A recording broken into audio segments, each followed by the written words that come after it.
Jharkhand high court ने 10 जून की रांची हिंसा पर एनआईए से सीलबंद लिफाफे में जांच रिपोर्ट तलब की है। साथ ही रांची के तत्कालीन एसएसपी सुरेंद्र झा और डेली मार्केट थानेदार के तबादले पर भी सवाल खड़े किए हैं। हाईकोर्ट ने इस मामले में डीजीपी और गृह सचिव को काउंटर फाइल करने का निर्देश दिया है। तो व्हाट्सएप ग्रुप चलाने वाले सलीम चिश्ती के बारे में भी जानकारी इकट्ठा करने की अपील की है। अगली सुनवाई अगले हफ्ते शुक्रवार को होगी। माननीय न्यायालय को ने कहा है होम सेक्रेटरी और डीजीपी को कि आप स्वयं एफिडेविट दायर कर स्वयं माने अपने से दायर करना है कि किस परिस्थिति में और क्यों उनको हटाया गया था, जबकि वो व्यक्ति जो है वो ऑफिसर जो है फोर फ्रंट पे था और उनको सारा चीज़ मालूम था कि कैसे हुआ क्या हुआ। तो उनको हटाने का मतलब कि माननीय न्यायालय ने कहा कि इसका मतलब यही माना जा सकता है कि आप इन्वेस्टिगेशन को होने नहीं देना चाहते। और आज से झारखंड विधानसभा के मानसून सत्र की शुरुआत हुई। आज पहले दिन दिवंगत सदस्यों को शोक प्रकाश के बाद सदन की कार्यवाही स्थगित कर दी गई।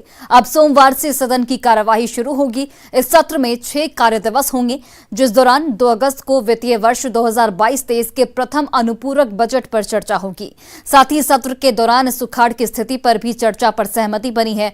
वहीं इस सत्र में राज्य सरकार ने एंटी मॉब लिंचिंग बिल और राज्य में जनजातीय विश्वविद्यालय की स्थापना से संबंधित महत्वपूर्ण विधेयक दोबारा लाने की तैयारी की है।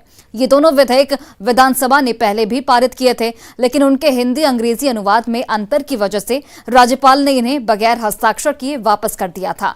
सत्र में जहां विपक्ष सुखाड़, लॉ एंड ऑर्डर के साथ ही करप्शन के मुद्दे पर सरकार को घेरने की कोशिश करेगी, वहीं सत्ता पक्ष ने भी विपक्ष के हर मुद्दे का तार्किक तरीके से जवाब देने की तैयारी कर रखी है।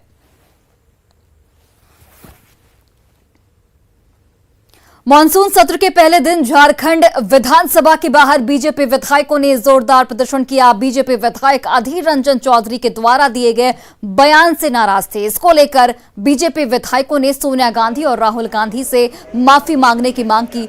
बीजेपी विधायक अनंत ओझा ने कहा कि यह आदिवासी राष्ट्रपति का अपमान है। इस अपमान को बीजेपी कतई बर्दाश्त नहीं करेगी। राज्य सरकार को इस मामले में मानसून सत्र के दौरान निंदा प्रस्ताव लाना चाहिए।